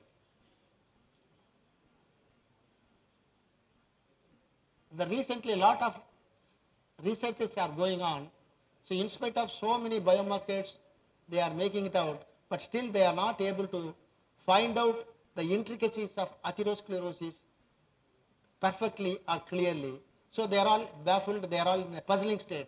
So a lot of research is going on, and they are specifically concentrating on the microRNA. That is intracellular, or that is molecular level. They are doing a lot of research, and they have found out this microRNA is likely to, study of this, they have found out so many diseases, not only cardiology, coronary disease, so many other diseases could also be identified by proper application of microRNA. Then what is it and how it works? This microRNA is the name of a family of molecules that helps cells to control the kinds and amounts of proteins they make. This is endogenous, stable, single-stranded, short non-coding RNAs.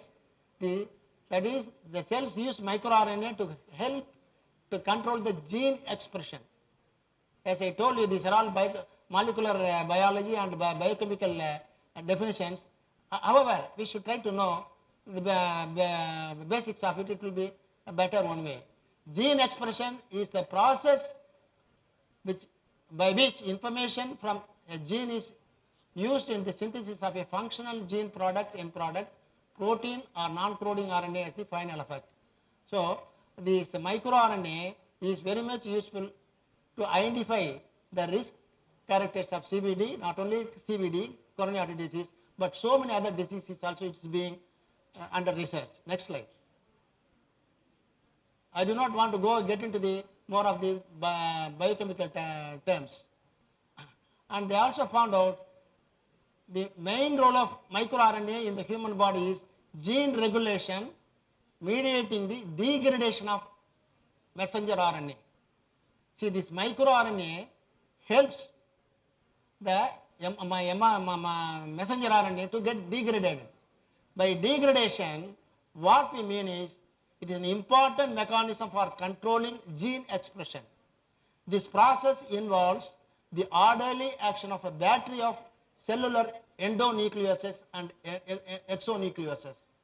As you know, the endonuclease is the enzyme that breaks down a nucleotide chain into two or more shorter chains, wherein the exonucleases are enzymes that breaks down a nucleic acid. So these are all the biochemical process. Next slide. So coming on to the end, next slide. Next slide. Next slide. Next slide. So the future directions is the further and further studies are required to elucidate the exact methods by which microRNAs are able to repress translation to initiate mRNA degradation. And further, technological advances are required to enable rapid, reliable, and reproducible results for the absolute qualification of circulating mRNAs. Finally, while there remain a number of challenges to overcome, the clinicians should be aware of the potential arrival of microRNA-based therapeutics in the domain of clinical medicine. Next slide. Next slide. So the new biomarkers are need of the hour to curtail the devastating effects of atherosclerotic coronary artery disease. In the present era of evidence-based practice or medicine, it is imperative for the future generations of the medical professionals to acquire and accumulate more and more knowledge on the molecular biology. Thank you for your patience hearing.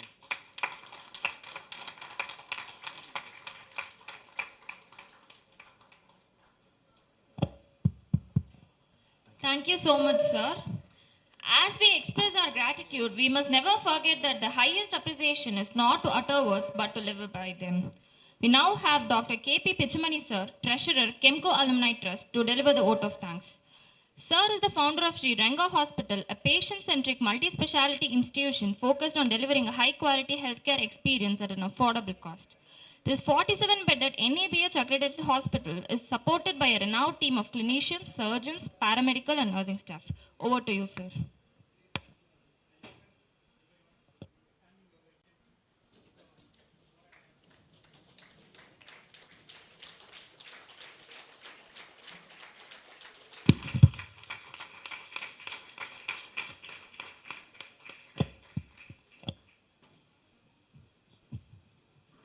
Good afternoon, and it's coming to the last leg of the function. Uh, it's, I really thank from deep of my heart Professor Dr. Sudha Session, Vice Chancellor, Tamil Nadu MGR Medical University, who graced the occasion and inaugurated the endowment, Kemco Endowment Oration Award oration. And of course, I would like to thank Professor Dr. K. Narayanasamy, Dean, Chengalpattu Medical College. I would like to thank Dr. S. Elangovan, who has orated fantastic, given a fantastic, and we have learnt a lot, sir, from you, Dr. Elangovan, sir. It was it's almost a postgraduate lecture, sir. The cardiology PGs will be benefited if they have been here. And we really learnt about biomarkers in a big way, sir. Thanks a lot, sir. Of course, as we have been hearing a lot about it, and I welcome, of course, I thank all the trust office bearers and all Kemco association members or office bearers. I thank, special thanks to Dr. Cordially, sir, ex-MP, 1965 batch. Special thanks to Pratibha Madam, 1975 batch. Special thanks to Dr. Bubali, sir, 1980 batch. Of course, Dr.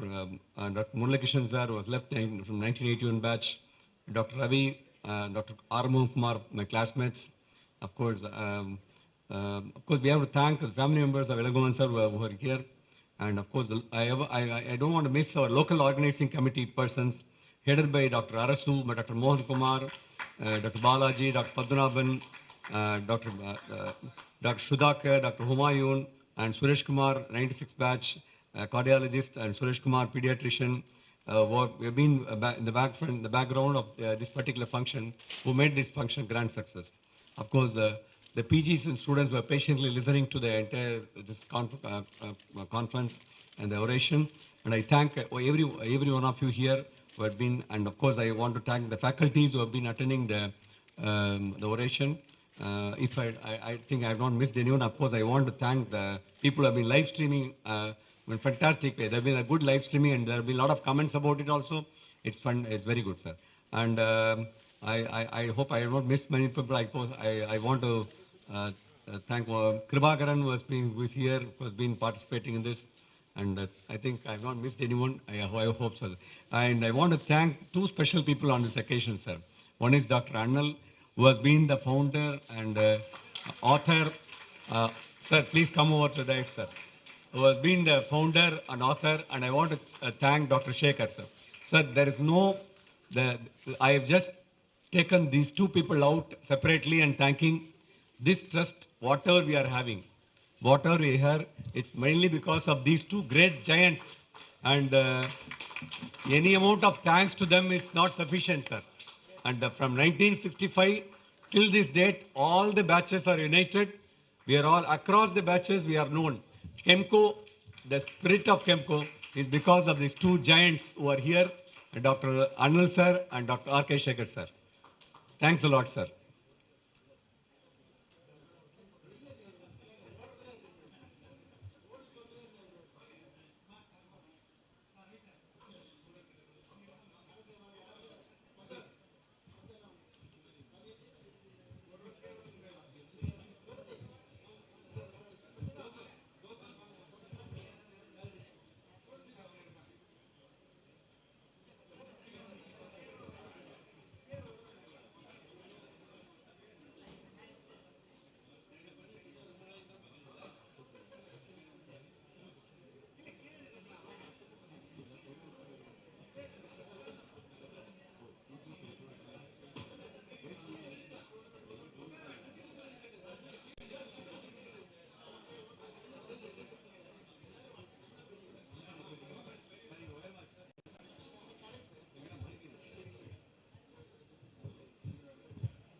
I want to thank the students who have been comparing nicely from the morning, and they have done a extraordinary work.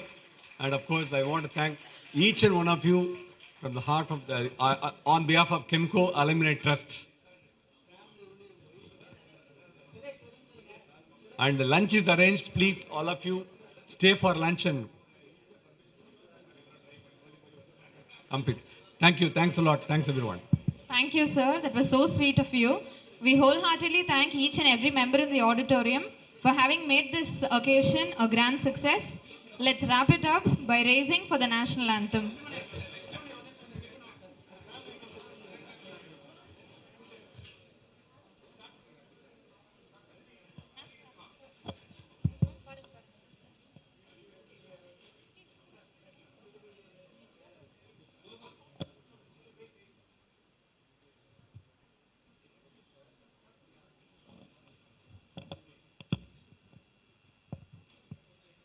जनगण मन अधिनायक जय हे भारत भाग्य विधाता पंजाब सिंध गुजरात मराठा द्राविड उत्कल गंगा विंध्य हिमाचल यमुना गंगा उच्चल जलधि तरंगा तव शुभ नामे जागे तव शुभ आशीष मागे गाहे तव जय गाथा जनगण मंगलदायक जय हे भारत भाग्य विधाता जय हे जय हे जय हे जय जय जय जय हे